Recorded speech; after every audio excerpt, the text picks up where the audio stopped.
தலால் தெருவில் இன்று ஒரு இரத்த களரி. சென்செக்ஸ் 500 புள்ளிகளுக்கு மேல் சரிந்தது. நிப்டி 25,000 புள்ளிகளுக்கு கீழே சரிந்தது. ஆக்சிஸ் வங்கியின் வருவாய் அதிர்ச்சியிலிருந்து உலகளாவிய நிச்சயமற்ற தன்மைகள் வரை இன்றைய சந்தை வீழ்ச்சியில் என்ன தவறு நடந்தது என்பதை பார்ப்போம். விற்பனைக்கு பின்னால் உள்ள முக்கிய காரணங்களையும் அது உங்கள் போர்ட்போலியோவிற்கு என்ன அர்த்தம் என்பதையும் நாங்கள் விளக்கும்போது காத்திருங்கள். வெள்ளிக்கிழமை இந்திய பங்குச் சந்தை கடுமையாக சரிந்து முடிந்தது.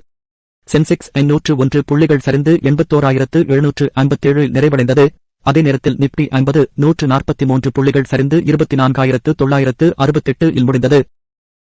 தேசிப்பட்டியலிடப்பட்ட நிறுவனங்களின் ஒட்டுமொத்த சந்தை மூலதனம் 2,61,000 ரூபாய் கோடியை எட்டியது. இப்போது 458.26 லட்சம் ரூபாய் கோடியாக உள்ளது. நிதிப்பங்குகள் விற்பனையின் பெரும் பாதிப்பை சந்தித்தன. அதிக ஒதுக்கீடுகள் காரணமாக ஆக்சிஸ் வங்கி ஏமாற்றமளிக்கும் காலாண்டு வருவாயை பதிவு செய்தது. இதன் விளைவாக அதன் பங்கு விலையில் 5.2% சரிவு ஏற்பட்டது. இது வங்கித்துறையில் முதலீட்டாளர்களை பயமுறுத்தியது.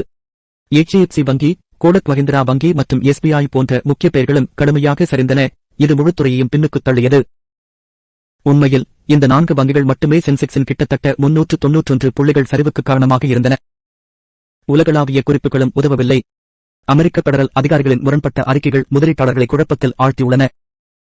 இந்த ஆண்டின் பிற்பகுதியில் வட்டி விகித குறைப்பு குறித்து ஆளுநர் கிறிஸ்டோபர் வாலர் சூசகமாக குறிப்பிட்டாலும் பெரும்பாலான பெடரல் உறுப்பினர்கள் எச்சரிக்கையாக தெரிகிறார்கள். ஜூலை மாத குறைப்பு சாத்தியமில்லை.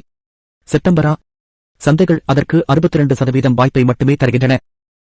இந்த வகையான நிச்சயமற்ற தன்மை உலகளாவிய முதலீட்டாளர்களை அதிக ஆபத்து வெறுப்பை ஏற்படுத்தியுள்ளது, குறிப்பாக இந்தியா போன்ற வளர்ந்து வரும் சந்தைகளுக்கு. கவலைகளை அதிகரிக்கும் வகையில் வடக்கு ஈராக்கில் ட்ரோன் தாக்குதல்களைத் தொடர்ந்து எண்ணெய் விலைகள் உயர்ந்தன. இது குர்திஸ்தானின் உற்பத்தியில் பாதியை பாதித்தது. பிரெண்ட் கச்சா எண்ணெய் பீப்பாய்க்கு $70.15 ஆகஸ்ட் உயர்ந்தது. எண்ணெய் விலை உயர்வு என்பது இந்தியாவிற்கு அதிக இறக்குமதி செலவுகளை குறிக்கிறது. இது பணவீக்க அழுத்தங்களை அதிகரிக்கிறது. உலோகங்களைத் தவிர அனைத்து முக்கிய துறைகளும் சரிவில் முடிந்தன. தனியார் மற்றும் பொதுத்துறை வங்கிகள் மிக மோசமாக பாதிக்கப்பட்டன. அதே நேரத்தில் ஆட்டோ, FMCG, பார்மா மற்றும் நுகர்வோர் சாதனங்களும் சரிவைக் கண்டன. பரந்த சந்தையும் இதில் இருந்து தப்பவில்லை. நிப்டி மிட்கேப் 100.7% சரிந்தது. ஸ்மால் கேப் 100.8% சரிந்தது. சரி, இந்திய சந்தைகளுக்கு அடுத்து என்ன? இப்போது அனைவரின் பார்வையும் வரவிருக்கும் நிறுவன வருவாய், உலகளாவிய பொருளாதார தரவு மற்றும் அமெரிக்க பெடரல் ரிசர்விலிருந்து ஏதேனும் துப்புக்களின் மீது உள்ளது.